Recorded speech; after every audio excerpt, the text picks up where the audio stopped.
তো হ্যালো বন্ধুরা, আজকে আমি মানে দুটা ক্ষেতের বিষয় বলবো। তো কি কি ক্ষেত বলছি, এই যে বাঁধ ক্ষেত আর বহাল ক্ষেত। তোমরা সবাই জানিও বাঁধ আর বহাল মধ্যে, আর ওই তোমরা যদি কেউ জানিও নাই তো আমি বলছি, ঠিক আছে।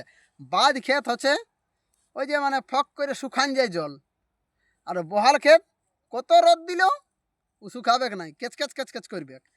তো মানে যেটা নিয়ে বলছি সেটা শুনো। তো মানে হচ্ছে যে বহাল ক্ষেত আগে লাগাই আর বাঁধ ক্ষেত পরে লাগাই, তোমরা সবাই জানো। আর ওই বাঁধ ক্ষেত আগে কাটে আর বহাল ক্ষেত পরে কাটে কেনে, এটা তো আমি মানে বুঝতে পারছি নাই। কার কাছে সুধাবো যে বন্ধুরা, তোমরা কেউ জানিও নাকি? আমি তো নাই জানি। আমি তো কী যে করবো, মানে আমি ধান চালাই তাও নাই জানি। ভালোই লাগে না চাষ করতে, তো আর নাই চাষ করবো আমি। আমি পালাছি।